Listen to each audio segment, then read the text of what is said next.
ایک دن حضرت عمر رضی اللہ تعالیٰ عنہ کے لیے اللہ کے رسول نے دعا مانگی ہے، اور یہ وہ دعا ہے جس نے کایا پلٹ کے رکھ دی۔ میں وہ دعا کے لفظ آپ کی خدمت میں رکھتا ہوں، آپ نے پڑھے بھی ہوں گے، لیکن جس انداز سے میں آپ کی خدمت میں یہ دعا لانے لگا ہوں نا، آپ ذرا ان الفاظ پہ غور کرنا کہ رسول اللہ صلی اللہ علیہ وسلم اس دعا میں رب کریم کی خدمت میں کہنا کیا چاہتے ہیں۔ یہ دعا اس وقت مانگی جا رہی تھی جب حضرت عمر کی اسلام کے مقابلے میں کاروائیاں عروج پر پہنچ چکی تھی۔ ان کاروائیوں میں ایک دو کاروائیوں کو میں عرض کروں اور پھر میں یہ دعا کے لفظ بتاتا ہوں۔ ان کاروائیوں میں ایک کاروائی تو یہ ہے کہ حضرت زنیرہ جو زخمی حالت تک پہنچی تھی، ان میں حضرت عمر فاروق کا ہاتھ ان پر اٹھا تھا۔ اسی طرح حضرت عمر رضی اللہ تعالیٰ عنہ کے خاندان میں ایک لبینہ ہے رضی اللہ عنہ، لبینہ العدویہ، یہ صحابیہ ہے لیکن باندھی ہے اپنے آقا کی۔ حضرت عمر اس کو اتنا مارا کرتے تھے کلمہ پڑھنے کی وجہ سے، روایات میں امام ابن القیم نے اور حافظ ابن کثیر نے لکھا ہے کہ حضرت عمر رضی اللہ تعالیٰ عنہ مارتے مارتے تھک جاتے اور پھر کہتے اچھا صبر کر لبینہ، مجھے تھوڑا دم لینے دے، پھر میں تمہیں تازہ دموں کے ماروں گا۔ یعنی آپ اندازہ لگائیں جوانی میں حضرت عمر کی طاقت، اور پھر یہ کہنا کہ میں دم لے لوں تو سامنے والے کا حشر کتنا ہو چکا ہوگا، لیکن اس کے باوجود بھی حضرت لبینہ کہتی عمر اللہ ہے، اللہ ختم نہیں ہوا۔ اس طرح کئی واقعات۔ حضرت رسول اللہ کے دعا کے لفظ سنیں، فرمایا اللہم اعز الاسلام باحب ہذین الرجلین، میرے مولا میں تمہیں دو بندے پیش کر رہا ہوں، ان میں جو تمہیں پیارا لگے وہ مجھے اسلام کی عزت کے لیے دے دے،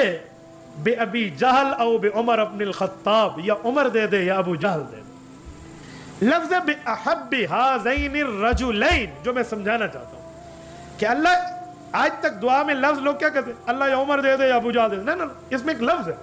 اللہ اسلام کی عزت کے لیے میں دو بندے پیش کر رہا ہوں، ان میں وہ دو جو تجھے پسند ہے۔ یہ بڑا قابل غور لفظ ہے، یہ نہیں ہے کہ ان دو میں دے دے، بے احب ہذین الرجلین الیک، اللہ جو تمہیں اچھا لگتا ہے وہ دے دے۔ یہ دعا رسول اللہ نے مانگی اور اللہ نے حضرت عمر دیا ہے، ابو جہل نہیں دیا۔ حضرت عمر کا اللہ نے انتخاب کیا، ابو جہل کا نہیں کیا، کیونکہ اس میں غیرت موجود تھی اور عمر فاروق میں غیرت تھی۔ اس دلیل کی ایک حدیث ہے، وہ یہ ہے کہ جب معراج کی رات رسول اللہ صلی اللہ علیہ وسلم جنت کا وزٹ فرما رہے تھے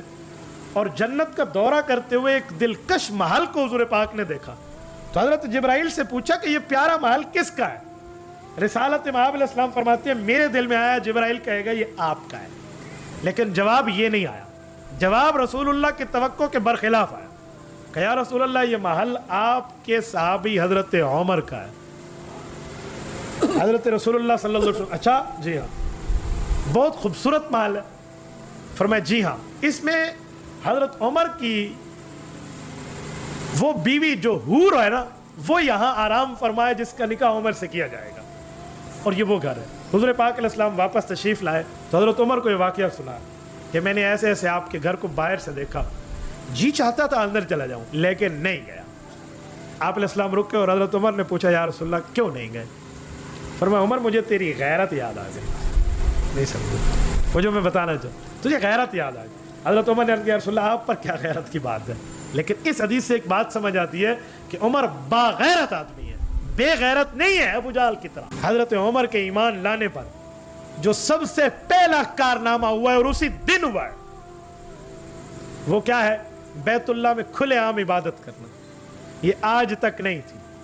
بیت اللہ میں کھلے عام عبادت کیا رسول اللہ جاتے تو عقبہ بن ابی معیط جیسا بوڑھا کافر رسول اللہ کے سینہ اقدس اور حضور کی گردن میں پٹکا ڈال کے کھینچنا شروع کر دیتا،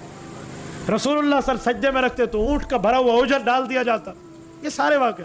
تو اسی لیے وہاں کی عبادت کتنے عرصے سے موقوف تھی۔ حضرت عمر ایمان لائے کہا کعبہ شریف چلے، کہ عمر کیسے جائیں، تیری قوم نہیں جانے دیتی۔ اب جواب ہے کہ میری قوم جانے اور میں جانوں، آپ تو چلے نا، آپ ایمان سے بتائیں مجھے جب صحابہ کرام پہلی مرتبہ یوں کھلے عام حضرت عمر کی قیادت میں کعبۃ اللہ میں عبادت کے لیے رسول اللہ کی قیادت میں جا رہے ہوں گے، آگے حضرت عمر ہوں گے اور حضور پاک کی قیادت میں صحابہ کھلے عام عبادت کے لیے جا رہے ہوں گے، وہ عید سے کم منظر ہوگا۔ یعنی وہ کتنی اسلام کو اس دن ایک بشارت نصیب ہوئی اور رسول اللہ کے کلیجے میں کتنی ٹھنڈ پڑی ہوگی حضرت عمر کے اس واقعے سے۔ جو بیٹا اپنے باپ کا دل خوش کرے اس کے لیے تو جنت ہے، اور جو عمر رسول اللہ کے سینے کو ٹھنڈا کر دے اس کے لیے۔ ایسے بہنوئی 10ویں نمبر پہ اور خود دوسرے نمبر پہ نہیں ہے۔ اچھا، اتفاق ان لوگوں نے تو حضرت عمر کو بھیجا تھا جاؤ سر لے کر آؤ، اور حضرت عمر تلوار لے کر آگے چل رہے ہیں اور یہ سمجھ رہے ہیں سارا آ رہا ہے، اور حضرت عمر بڑے ہنس ہنس کے ان کو کہتے ہیں آؤ یہ جو دشمن ابو جہل اینڈ کمپنی سمیت ٹھہرے ہیں، بھئی اگر تمہیں چاہتے ہیں نا کہ تمہاری بیویاں کہیں ہمارا بھی کوئی شوہر ہوتا تھا، اور تمہاری اولادیں کہیں ہمارا بھی کوئی ابو ہوتا تھا، آؤ ذرا عمر کی تلوار تمہارا انتظار کر رہی ہے۔ اب کس کافر نے سامنے آنا ہے؟ یہ کھلے عام عبادت ہوئی ہے۔ اس کو میں دوسرے لفظوں میں کہوں، بیت اللہ کی عبادت کے لیے فاتح شخصیت عمر فاروق ہے، اور ایسی فتح ہے کہ اس پر کسی کافر کا خون نہیں بہا، ایک قطرہ بھی نہیں گرا، اور حضرت عمر کے رعب اور دبدبے نے بیت اللہ شریف کو عبادت کے لیے فتح کر لی۔